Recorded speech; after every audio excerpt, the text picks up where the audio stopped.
ہے سر. بہت شکریہ سر, آپ نے مصروفیت سے اتنا سمجھ ڈال دیا مجھے کیسے ایکسکلوسیو چیٹ کے لیے. سر اب میں حال ہی پچھلے دنوں میں سر میں انکم ٹیکس کمیشن صاحب کا انٹرویو کر رہا ہوں, تو اس سے میں نے ایک سوال کیا تھا کہ آپ کے جو جموں کشمیر کا جو ریونیو ریلائزیشن ہے,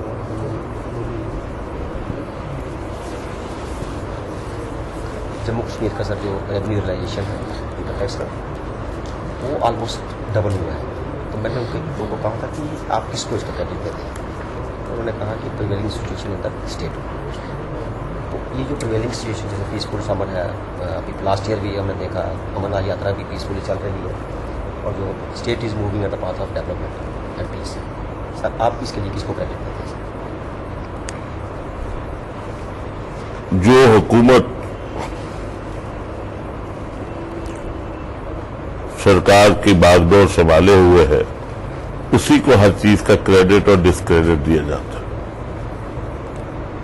پچھلے 2.5 سال میرے حساب سے جموں کشمیر کی تاریخ میں پچھلے 20 سال کے ٹرموائل کے بعد سب سے زیادہ پیسفل اور پروگریسو 2.5 سال ہوئے ہیں. اس کا شرے کوئی مانے یا نہ مانے عمر عبداللہ سرکار کو جاتا ہے, اور جتنی ڈیولپمنٹ اس عرصہ میں ہوئی ہے اس کی مثال آپ کے سامنے.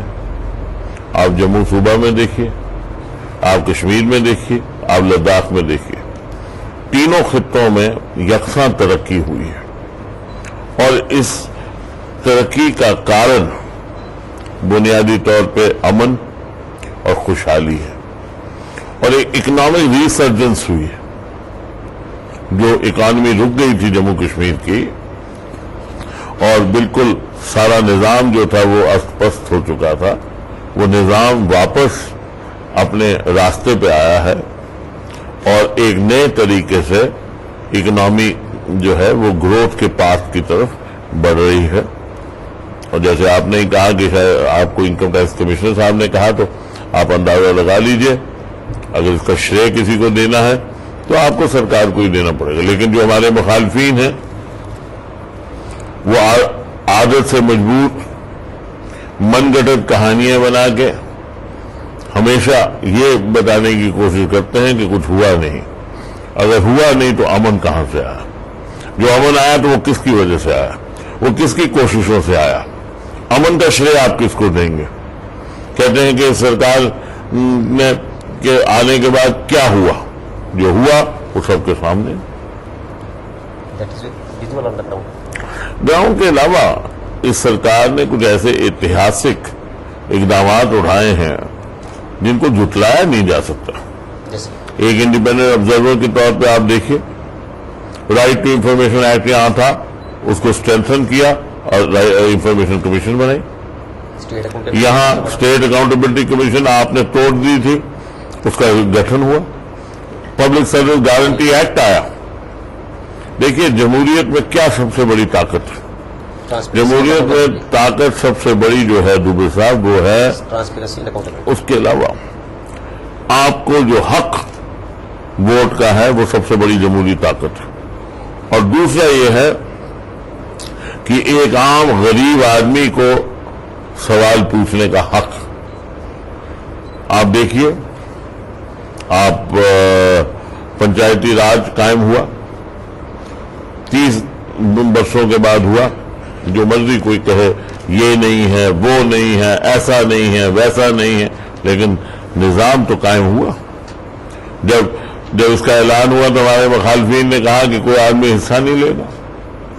سب سے زیادہ لوگوں نے ووٹر ٹرن آؤٹ ہوا. جب ووٹر ٹرن آؤٹ ہوا تو انہوں نے کہا کہ لوگ جو ہے وہ ووٹ نہیں ڈالنے آئیں گے, ووٹ پڑے.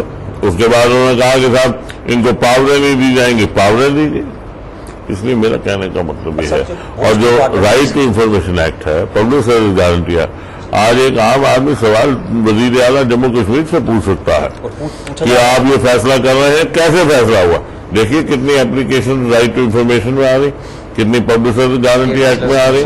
پبلک اسٹیٹ ویجیلنس کمیشن ہم نے ریوائیو کیا, بنایا, کانسٹیٹیوٹ کیا. یہ اقدامات ہیں ٹو برنگ، جیسے آپ نے فرمایا، transparency, accountability in the system, اور ڈلیوری میکنزم پہ چیکس اینڈ بیلنسز جو اس گورنمنٹ نے کریٹ کیے. اس کے علاوہ اکانومی کو بوسٹ دینے کے لیے سب سے زیادہ اہم چیز یہ ہے کہ پہلے ہمارے پاس اپنے پیسے ہوں. وزیر اعلیٰ جناب قائد کارواں وزیر اعلیٰ جناب عمر عبداللہ صاحب نے پہلے دن سے کہا کہ میری پریارٹی یہ ہے کہ میں اس کو فائنینشیل اٹانومی بھی دلواؤں. جہاں ہم پولیٹیکل اٹانومی کی بات کر رہے ہیں وہاں فائنینشیل اٹانومی. جب تک پیسہ نہیں ہوگا پھر آپ کو روز دلی جانا پڑے گا. انہوں نے پاور پروجیکٹ کے یہاں سلسلہ شروع کیا. 20 سال سے جو پاور پروجیکٹ ختم ہو رہے وہ آپ دیکھیں گے 2016 2017 میں آپ دیکھیں گے کہ ہم لوگ پاور میں سرپلس ہوں گے. اور جس وقت ہم پاور میں سرپلس ہوں گے ہماری اکانومی میں جو 2700-2800 کروڑ روپے کا ہول ہے وہ ختم ہو جائے گا، اور یہاں ہماری اکانومی جو اسٹیٹ اکانومی ہے وہ بیٹر اکانومی ہوگی. سر پریزنٹ سچویشن جو اسٹیٹ کے حالات ہیں اس پہ آپ مان سکتے ہیں کہ ابھی armed forces special power acts کی پارشل ریووکیشن یا فل ریووکیشن کی بات ہو سکتی ہے؟ ہم نے ہمیشہ ایک ہی بات کہی کہ جہاں پہ ملیٹنسی کا اثر کم ہوا ہے جن علاقوں میں، اور جہاں آج یا پچھلے 8-10 سال میں آرمی نے لا اینڈ آرڈر یا انٹرنل سیکیورٹی میں کوئی رول ادا نہیں کیا ہے، وہاں ایک پراپر طریقے سے جائزہ لے کے ایک گریڈڈ فیشن میں آہستہ آہستہ آفپا کو ریموو کیا جائے، تاکہ جو لوگوں نے تعاون دیا یہاں امن لانے میں ان کو یہ ایک آفپا ایک ڈویڈنڈ ہوگا. اور جب حالات ٹھیک ہو گئے، جب آرمی کا کوئی رول نہیں ہے کسی علاقے میں، تو پھر آفپا کی ضرورت اس علاقے میں کیا ہے. اب سری نگر شہر ہے، یہ تو حال ہی میں ایک بڑا انفارچونیٹ انسیڈنٹ ہوا جس کی وجہ سے ہم نے آفپا پہ بات کرنا تھوڑا روکا. لیکن اگر آپ دیکھیں پچھلے 10 سال میں آرمی نے وہاں کوئی آپریشن نہیں کیا. وہاں جتنے بھی آپریشن ہوئے ہیں وہ یا تو پیراملٹری فورسز نے کیے ہیں یا پولیس نے کیے ہیں. ہماری یہ کوشش ہے کہ آفپا کو جن علاقوں سے ملیٹنسی کا پربھاؤ کم ہوا ہے اور جن میں آرمی کا کوئی رول نہیں رہا پچھلے 8-10 سال میں، وہاں سے آہستہ آہستہ آفپا کو ہٹایا جائے. کوئی نہیں کہہ رہا کہ ساری اسٹیٹ سے آفپا کو ہٹا دیجیے. اس میں ایک سوال ہوتا ہے کہ جن علاقوں میں آرمی کا کوئی رول نہیں ہے وہاں پر armed forces special power act کا بھی کوئی رول نہیں ہے. وہی تو میں کہہ رہا ہوں. تو وہاں سے ہٹانا یا نہیں ہٹانا کوئی وہاں پر تو امپلیمنٹ ہی نہیں ہوا نا. یہاں پر امپلیمنٹ کیسے نہیں ہوا؟ آپ چاہتے ہیں پارڈن کی ان کو پوری پرمیشن ہے، وہ جا کے کسی بھی جگہ آپ جموں میں وہ کر سکتے ہیں، وہ کہیں پہ بھی کر سکتے ہیں. آج آرمی کے 10 آدمی آپ کے گھر میں گھس کے کسی اور بھی کوئی سوال پوچھ سکتے ہیں کہ پوچھنا چاہیں، اور آرم فورسز ان کو امیونٹی دیتی ہے. اور بڑے مسائل ہیں، میں اس پہ بات نہیں کرنا چاہوں گا. جائز آدمی ہوگا ہوم منسٹر سے بات کریں آپ، وہ آپ کو اس پہ بتائیں گے. لیکن اس میں بڑے دائرے ہیں. ایسا نہیں ہے کہ جہاں آرمی نہیں ہے وہاں اثر نہیں، وہ بات نہیں ہے. Power to the armed forces to deal with a situation should be based on the situation on the ground. اگر میں آپ کا سوال الٹا کروں تو پھر آفپا کی کیا ضرورت ہے جب آرمی نہیں ہے؟ تو میں آپ کے سوال آپ سے پوچھتا ہوں، آپ کیوں آفپا پہ اڑے ہوئے ہیں؟ مائی کوشچن از دیٹ کہ اگر آرمی نہیں تو پھر آفپا کیوں؟ وائی آفپا؟ آپ کہہ رہے ہیں اگر آفپا نہیں تو وائی آرمی. ہاں جی، پھر آفپا کیوں رکھیں؟ تو میں بھی وہی کہہ رہا ہوں. اچھا سر، اب یہ بتائیے کہ سر یہ جو گراس روٹ لیول پہ پنچایت کو امپاورمنٹ کی جو بات ہے سر، اس میں کانگریس کے کہا کہ ہم نے مینیفیسٹو میں لکھا تھا کہ 73rd 74th امینڈمنٹ کی بات ہے، تو اس پہ سر کیا؟ ہم نے کبھی نہیں کہا 73rd. ہم یہ کہہ رہے ہیں ہمارا اپنا ایک آئین ہے جی، ہمارا ایک اپنا پنچایتی راج ہے ایکٹ ہے جی، جو کہ ایک بہت مضبوط پنچایتی راج ایکٹ ہے. ہم نے ہمیشہ کہا کہ جو 73rd 74th امینڈمنٹ میں ترمیم ایجاد اس کانسٹیٹیوشن میں لائی گئی ہے، سینٹرل ایکٹ میں لائی گئی ہیں، ان کے اچھے جو پوائنٹس ہیں وہ اپنے ایکٹ میں لے لیں گے. اور اس میں 73rd 74th اس کو کہیے یا ہمارے ایکٹ کی کوئی امینڈمنٹ کہہ دی، اس میں کیا فرق ہے؟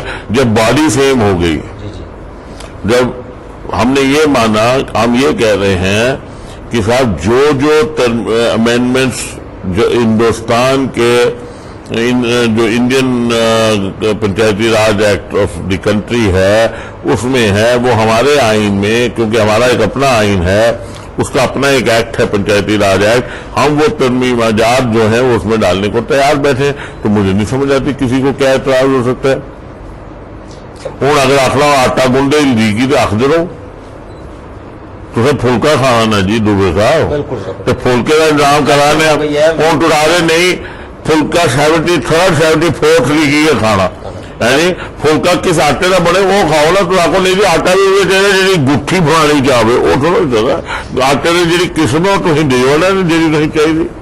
سر آپ نے دیکھا کہ کولیشن جو ہے کیا سینٹر پہ ہے کیا اسٹیٹ پہ ہے.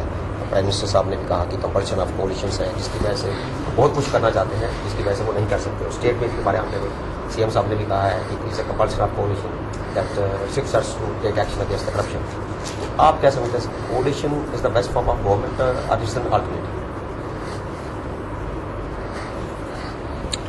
جہاں تو جموں کشمیر کی کولیشن کا سوال ہے، پچھلے 4.5 سال میں کولیشن بڑی اسموتھلی چلی اور بڑے بہترین طریقے سے چلی. جگہ جگہ آپ نے کولیشن دیکھی، ان میں اختلافات ہوتے ہیں.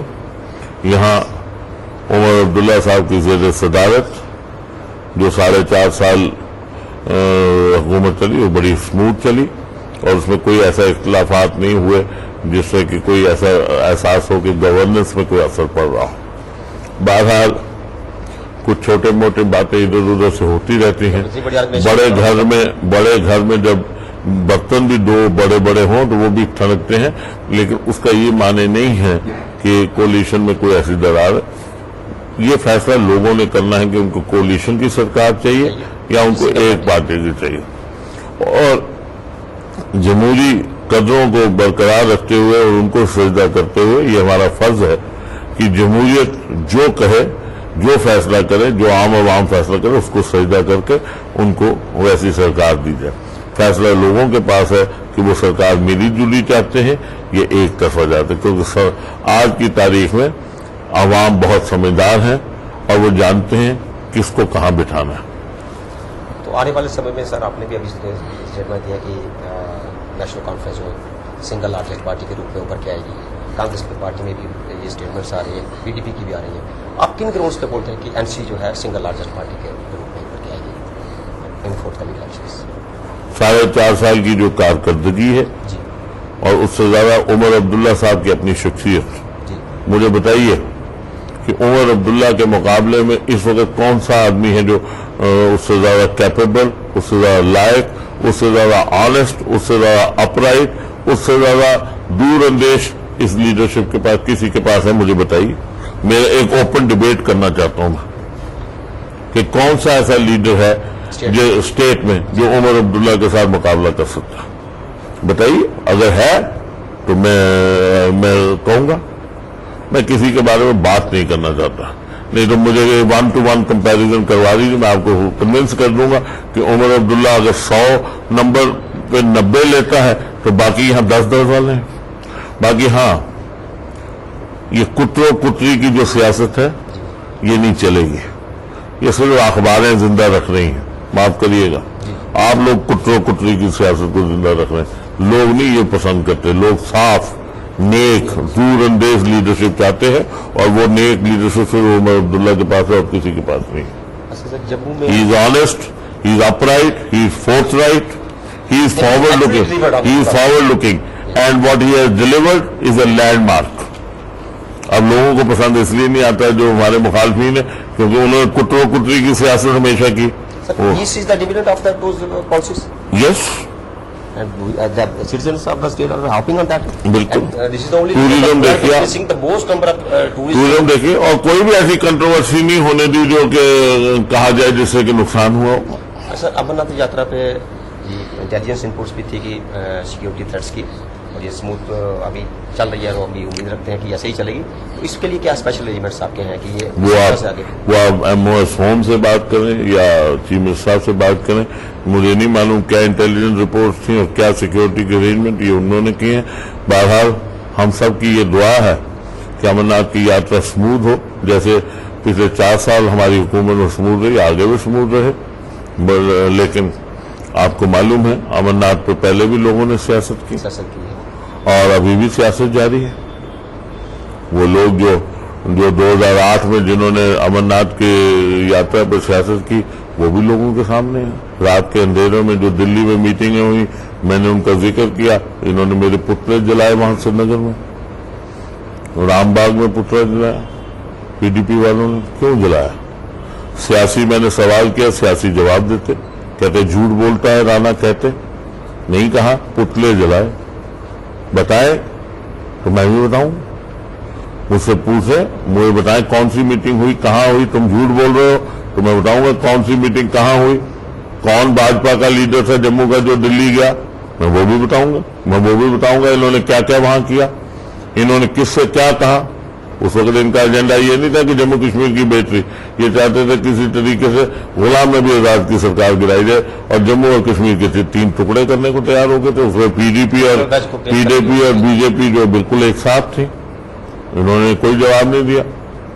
ان کے راشٹریہ پروکتا کہنے لگے کہ دیویندر رانا کا بھائی جو ہے وہ جن سنگھ میں ہے، وہ تو دنیا جانتی ہے. وہ جواب نہیں ہوا.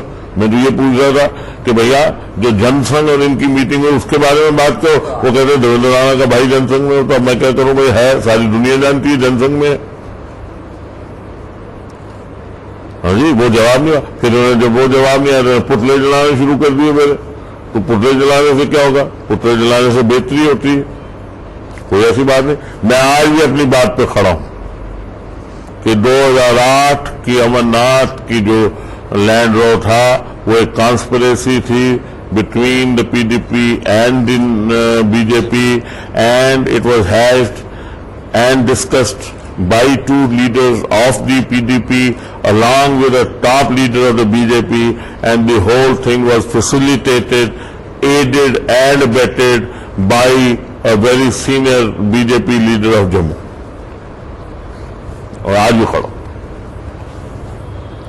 سر اسٹیٹ کے حالات کافی سکون بنے ہیں، تو آپ کا سر ابھی ان امپلائمنٹ کا گوسٹ از ہنٹنگ، تو یہ ان امپلائمنٹ کے لیے جیسے آپ نے شیئر ان امپلائمنٹ کے 2 پہلو ہیں جی.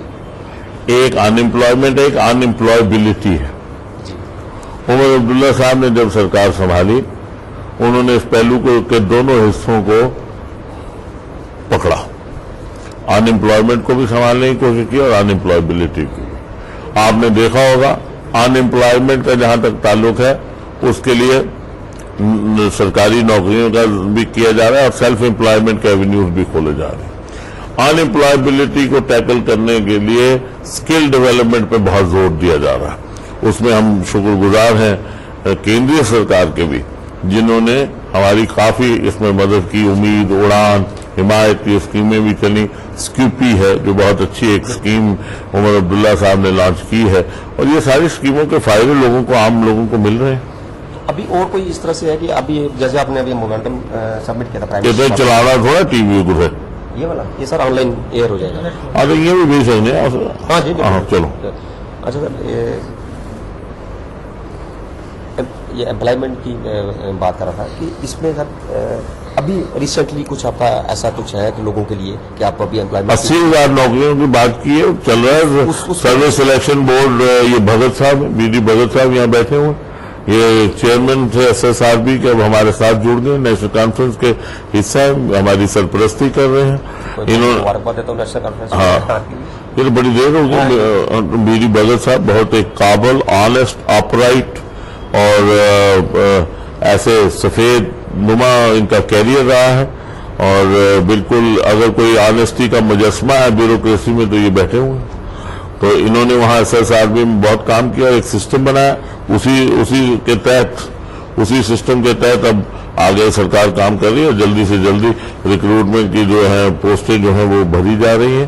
ہم ایک صاف شفاف طریقے سے ریکروٹمنٹ کرنا چاہتے ہیں، بیک ڈور انٹری نہیں کرنا چاہتے. یہ جو ہمیں الزام لگاتے ہیں بیک ڈور انٹری وغیرہ، کوئی نکال نہیں پایا.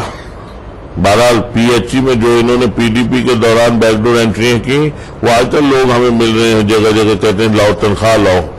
میں ان کو کہتا ہوں بھائی فراڈ ہوا، آپ کے ساتھ کیا کریں گے؟ ہم فراڈ نہیں ہیں، کیونکہ ہمیں پتہ ہمیں یہاں زندہ رہنا ہے. ان کو پتہ ہم آئے اور گئے، کیا پتہ کب آئے کب نہیں آئے. جس وقت انٹیلیجنس ایجنسیز نے کھڑا کیا تو کھڑے ہو گئے، جب بٹھا دیے تو بٹھا دیے. کیا نیشنل کانفرنس ایک کارڈر بیس پارٹی ہے نا، جس کا تینوں خطوں میں ایک کارڈر ہے. ہر جگہ پرچم نیشنل کانفرنس کا لہراتا ہے. نیشنل کانفرنس کی اپنی مضبوطی ہے. اب نیشنل کانفرنس کا مقابلہ ان کے ساتھ تو نہیں ہو سکتا. سر ہم نے پچھلے ہی دنوں میں دیکھا ہے سر کہ گراس روٹ لیول پہ جو ورکرس ہیں اینڈ سب سے زیادہ کسی پارٹی کے ساتھ جڑے ہیں تو وہ نیشنل کانفرنس کے ساتھ جڑے ہیں. اس کے لیے آپ کیا اپنی پالیسی کس چیز کو آپ ذمہ مانتے ہیں کہ جس کی وجہ سے لوگ نیشنل کانفرنس کو اتنی بڑی تعداد میں گراس روٹ لیول پہ شیر کشمیر کی سوچ، شیر کشمیر کا جمہوری جموں کشمیر کا خیال، شیر کشمیر کا جموں کشمیر اور لداخ کو اکٹھا رکھنے کی سوچ، اور ہندو مسلم سکھ اتحاد کا ان کا نعرہ میرے خیال بنیاد ہے اس بات کی کہ آج نیشنل کانفرنس جو ہے جموں کشمیر کے تینوں خطوں میں ہر علاقے میں ٹک ٹک سے لے کے یہاں کٹھوعہ تک اور وہاں سے پونچھ سابجیاں سے لے کر یہاں مڑوا دکشن بدوا کے کونے کونے تک چھائی ہوئی ہے.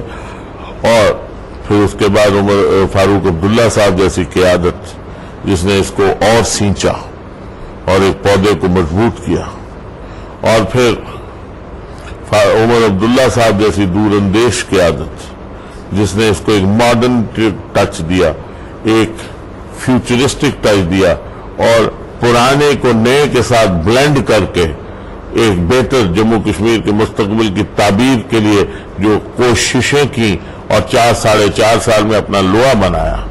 میرے خیال یہ سب باتیں جو ہیں یہ نیشنل کانفرنس کو مضبوط کرتی ہیں. سر ریفیوجیز کا مسئلہ کیا 1947 کے 71 کے 61 کے ان کے کچھ میزائل سر ہم نے پردھان منتری ہندوستان کے وزیر اعظم جناب ڈاکٹر منموہن سنگھ صاحب کے ساتھ پی او کے 1947 65 اور 71 ریفیوجیز کا مسئلہ اٹھایا. ہم نے کہا کہ نیشنل کانفرنس چاہتی ہے کہ ان کے جو مسائل ہیں ان کا حل ڈھونڈا جائے. ان میں سے کچھ کو کلیمز کم ملے ہیں، کچھ کو کلیمز ملے ہی نہیں ہیں. ہم نے کہا ان کو کلیمز دیے جانے چاہیے، وہ ہمارے حصہ ہیں، وہ اسٹیٹ سبجیکٹ ہیں. ہم نے ان کی وکالت کی اور ان کی وکالت کرتے رہیں گے، اور مجھے پوری امید ہے کہ ہمیں اپنی اس وکالت میں جو ریفیوجیز کی کر رہے ہیں اس میں ہمیں کامیابی ملے گی، ضرور ملے گی. کیوں؟ کیونکہ ہماری ہر کام میں ہمیں کامیابی اس لیے ملتی ہے کیونکہ نیشنل کانفرنس کی قیادت جو ہے عمر عبداللہ صاحب کی قیادت، نیت اس کی صاف ہے. عمر عبداللہ کی نیت کا پھل ہے کہ سب کچھ ٹھیک ہوتا ہے. جب نیت صاف ہو، ارادے نیک ہو تو کامیابی ہوتی ہے. جب دل میں بدنیتی ہو، کھوٹ ہو، دن اور رات کو کتر و کتری کی سیاست ہو، پھر انت بھی برائی ہوتا ہے، وہ اچھا نہیں ہوتا.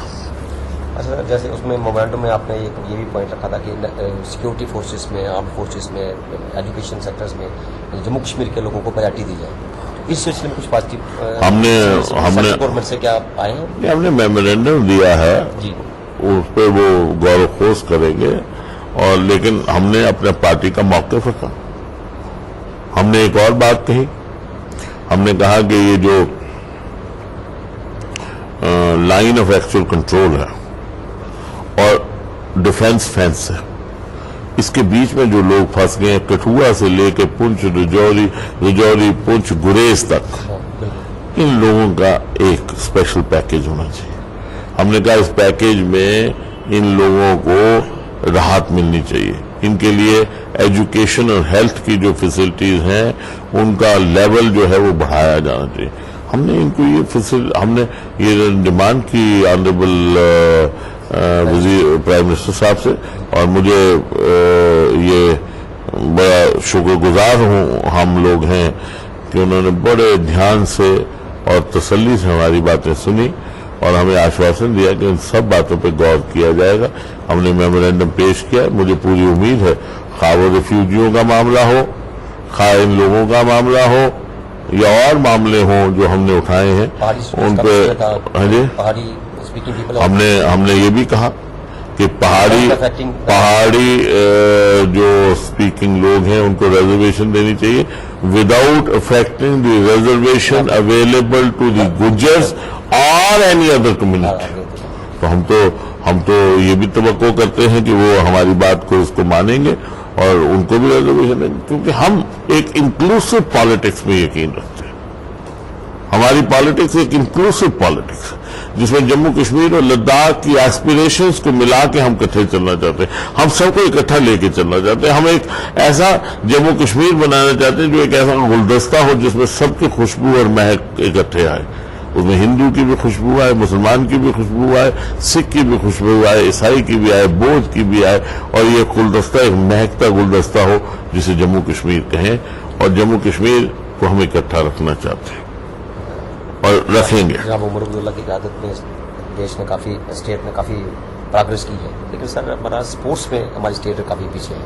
اس سلسلے میں کیا آپ کی سرکار کی طرف سے کیا انسینٹیوز لوگوں کو دی جا رہے ہیں، یوتھ کو کیا پروموشن، اس کی پروموشن کے لیے سر کیا اسٹیپس لیے جا رہے ہیں، کیونکہ بہت سارا یوتھ جو ہے اسپورٹس کے ساتھ ایسوسیٹڈ ہے؟ دیکھیے، جہاں تک عمر عبداللہ صاحب کی سرکار کا سوال ہے، جہاں تک مجھے یاد آتا ہے، کیونکہ میں اب سرکار کا حصہ نہیں ہوں، لیکن 4-4.5 سال میں سرکار نے بہت تیرے ایسے اقدامات اٹھائے جس سے کہ سپورٹس انفراسٹرکچر کو امپروو کیا جائے. عمر عبداللہ صاحب نے جہاں جہاں بھی ڈسٹرکٹ ڈیولپمنٹ بورڈ کی میٹنگیں کی، ان کا یہ ایک ایمفیسس رہا کہ سپورٹس ایکٹیویٹیز کو بڑھاوا دینے کے لیے سپورٹس انفراسٹرکچر بہتر ہو.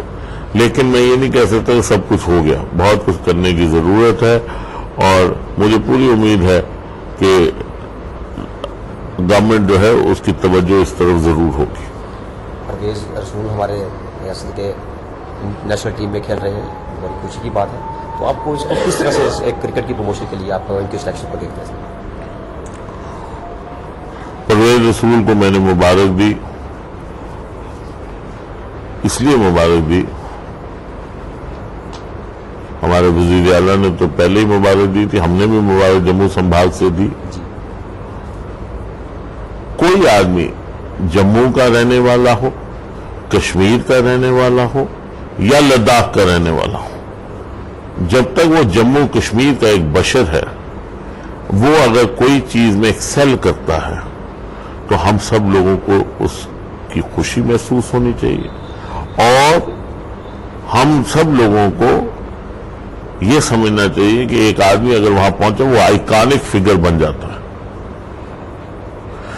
جب آئی ایس افسروں نے آئی ایس کرنا شروع کی تو وہ آئیکانز بنے، لوگ پھر اور آئی ایس کی طرف جانے لگے. سملرلی اب کرکٹ بنے تو شاید کرکٹ کی طرف رجحان بڑھے گا. آج ایک آدمی کرکٹ میں گیا ہے، ٹیسٹ کرکٹ میں گیا. اب وہ کل کہہ رہے تھے کہ 2 کشمیری پنڈت بھی گئے ہیں، ان کا نام کسی نے نہیں لیا، میں جانتا ہوں، لیکن انہوں نے ہماری اسٹیٹ کو ریپرزینٹ نہیں کیا. حالات کا تقاضا یہ ہے کہ وہ بیچارے بچے جو ہیں وہ پلے ہی باہر، لیکن یہ تو ہمارے انہی گلیوں میں پل کے، انہی گلیوں میں کھیل کے ہندوستان پہنچا ہے، ہندوستان کی ٹیم میں پہنچا ہے.